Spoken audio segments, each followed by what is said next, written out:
Hello everyone, and welcome to the Mat 211 review of basic probability. My name is Julia and I work for the tutoring centers at ASU.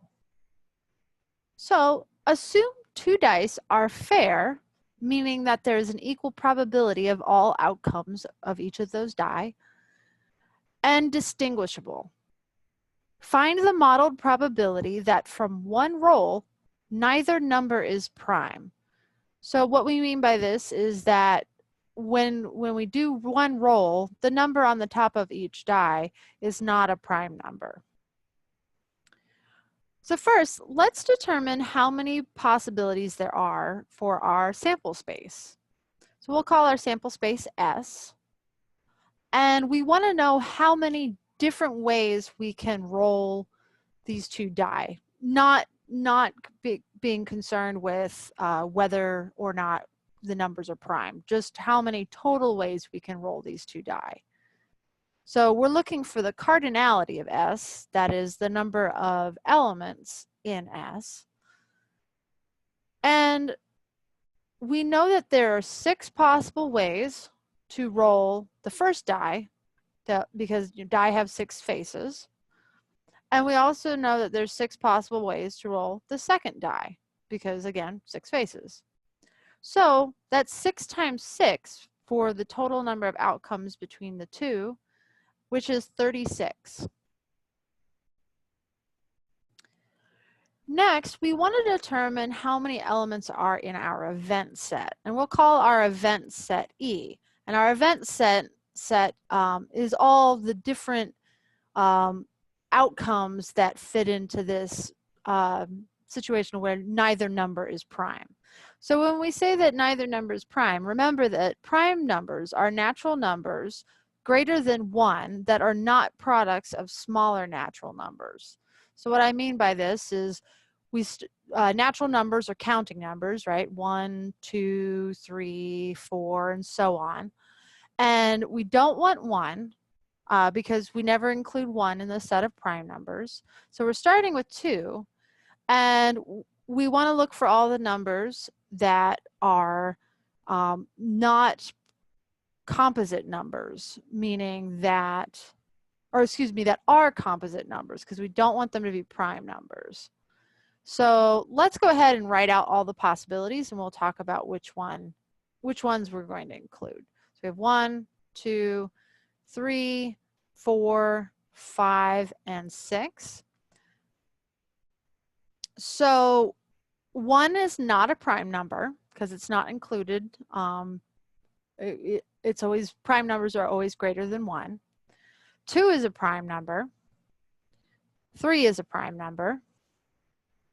4 is not a prime number since we can multiply 2 times 2, so it's a product of smaller prime numbers, smaller natural numbers.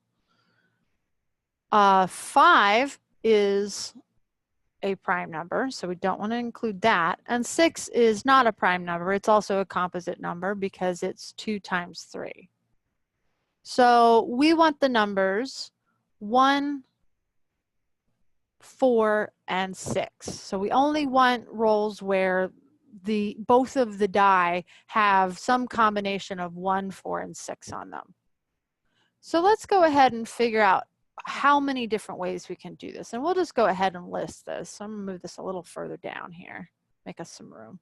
So we have E, our set E is going to be, well, we'll start with the ones.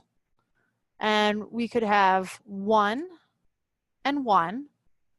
And now we'll keep changing the second die. We'll keep 1 for the first die for now.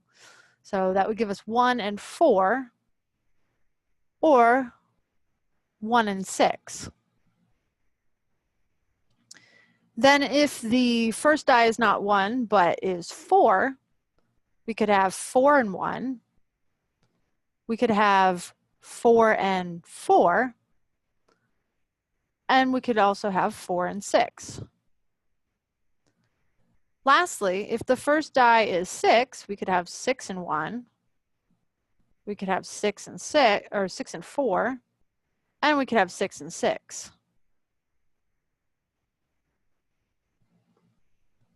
So if we count up the numbers of these, we have 1, 2, 3, 4, 5, 6, 7, 8, and 9 different outcomes that would satisfy our event. So that means that the cardinality of E is 9.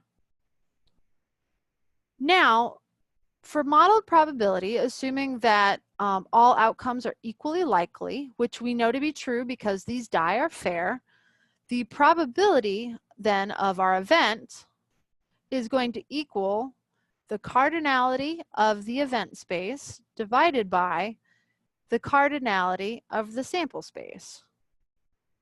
So this means that we have cardinality of the event space is 9 divided by the cardinality of the sample space we found to be 36.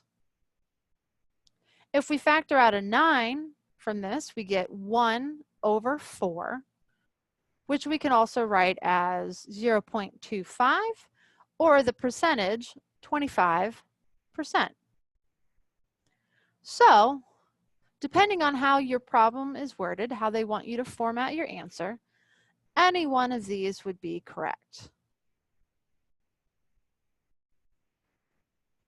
So that's all for this problem.